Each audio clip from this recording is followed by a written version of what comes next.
Praise the lord ప్రియులారా, ఈరోజు ఒక సాక్ష్యం విందాము. నేను ఒక చర్చికి వెళ్ళేదాన్ని. ఆ చర్చ్ యొక్క ఇనాగరేషన్లో సాటర్డే రోజు జరిగింది అనుకుంటా. ఆ ఇనాగరేషన్కి నేను ఏదో డిపార్ట్మెంటల్ టెస్ట్ ఉండి నేను వెళ్ళలేకపోయాను. అయితే ఒక స్పీకర్ వచ్చి ఆ రోజు మాట్లాడడం జరిగింది. అయితే నేను మరుసటి రోజు సండే కాబట్టి, నేను సండే స్కూల్ టీచర్ని కాబట్టి నేను ఉదయాన్నే వెళ్ళాను. ఇంకా సండే స్కూల్ తీసుకున్నాక చర్చిలో కూర్చొని మెసేజ్ వింటున్నాను. అయితే ఆ రోజు స్పీకర్ ఎవరు లేరు, మా పాస్టర్ గారే మాట్లాడుతున్నారు. కానీ నేను ఒకటి గమనించాను, ఆ కొత్త చర్చ్లో నేను పిల్లల దగ్గర ముందే కింద కూర్చున్నాం. మేమంతా సండే స్కూల్ టీచర్స్ని, చిల్డ్రన్ కూడా కింద కూర్చున్నాం మొత్తం. అయితే నాకు ఎందుకో మాటికి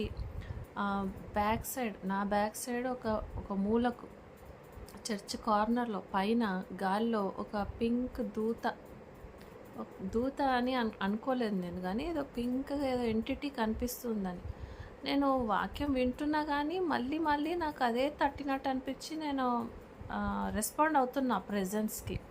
అయితే తర్వాత ఇంటికి రావడం జరిగింది. లంచ్ తర్వాత మా చిన్నత్త మా ఇంటికి వచ్చి, నువ్వు నిన్న రాలేదు కదా, ఇలా జరిగింది అని చెప్పడం జరిగింది. అంతలోపే నేను ఎందుకో అత్తమ్మ నాకు ఇట్లా ఒక ఎంటిటీ లాగా పింక్ దూతలాగా కనిపించింది నాకు అని నేను షేర్ చేసుకున్నాను.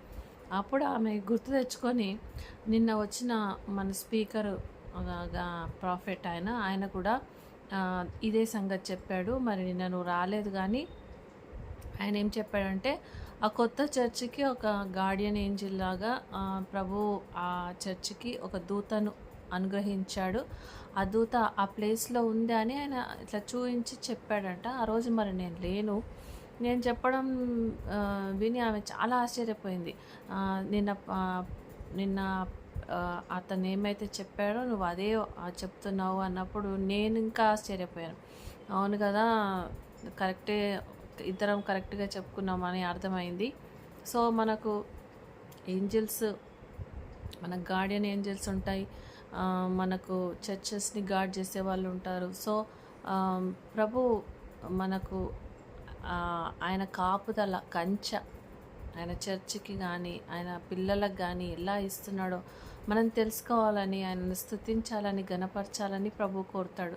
కాబట్టి మనము ఈ దర్శనాలను చూడడం ద్వారా ప్రభువును ఇంకా ఎక్కువగా గణపరచవచ్చు, ఇంకా ఎక్కువగా ఆయనను మహిమపరచవచ్చు. వింటున్న ప్రతి ఒక్కరికి దేవుడు ఇటువంటి దర్శనాలను